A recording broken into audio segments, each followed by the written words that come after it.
غموں کا بجھ لیے جب بھی میں تنہائی میں بیٹھتا ہوں یا رسول اللہ،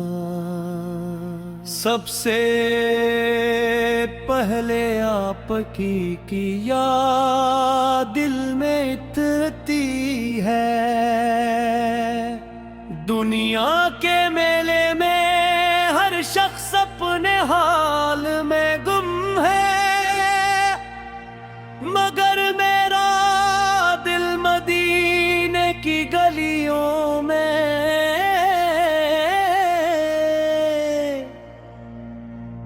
بھٹکتا رہتا ہے۔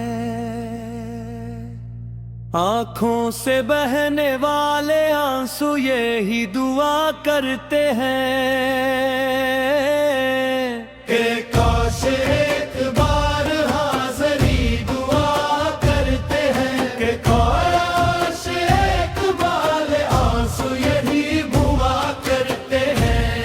کہ کاش ایک بار حاضری نصیب ہو جائے،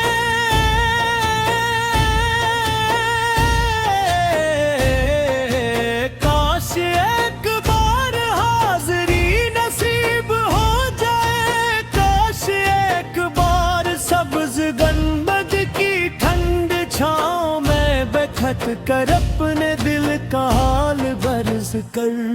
سکوں، یا نبی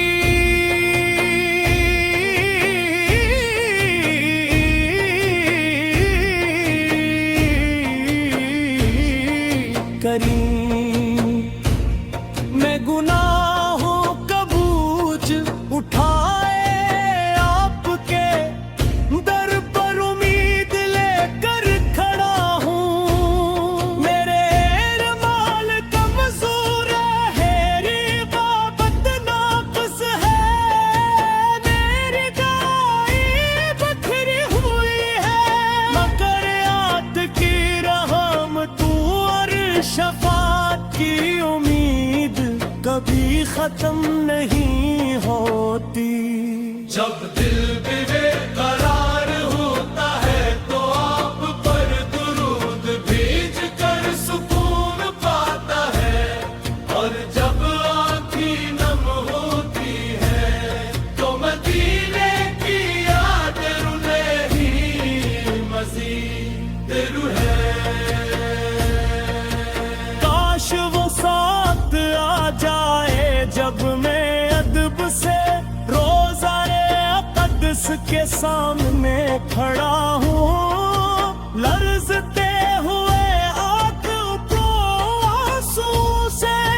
بھیگی پلکوں کے ساتھ سلام عرض کروں، یا رسول اللہ ہے آپ کی گناہ گار، ان کی حاضر ہے جسے اپنی خطا پر ندامت ہے، جس کے پاس نیکی کمال امید زیادہ ہے، کی عادت دل کو کبھی سکون نہ دے سکی، اصل سکون تو آپ کے ذکر میں ہے۔ عید روز سے یہ فلبوں پر آتا ہے تو یوں محسوس ہوتا ہے جیسے دل کے زخموں پر رحمت کی دیوار برس رہی ہو، مگر پھر یہ خیال آتا ہے کہ ابھی تک مدینہ کی حاضری نصیب نہ ہوئی، تو دل مزید غمگین ہو جاتا ہے اور آنکھیں خاموشی سے برسنے لگتی ہیں۔ میرے آپ میری خواہش نہ دولت ہے، نہ شہرت نہ دنیا کی عزت، میری سب سے بڑی تمنا صرف یہ ہے، میرا دل ہمیشہ آپ کی محبت سے آباد رہے، میری زبان پہ ہر لمحہ درود و سلام جاری بھی کلمہ طیبہ اور آپ کی محبت میں نکلے اپنے محبوب حضرت محمد مصطفیٰ کے صدقے ہمارے دلوں کو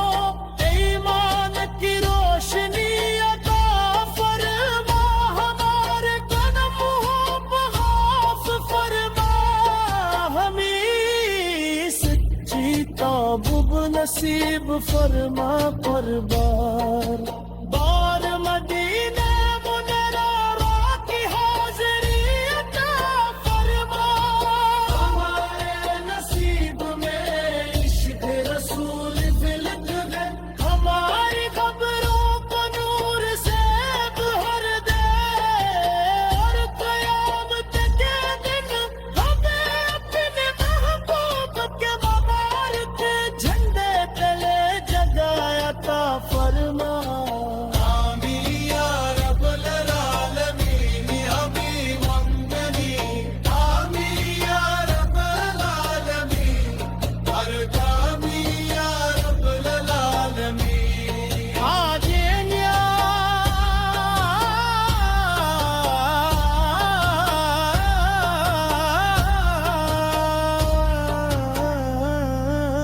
رب العالمین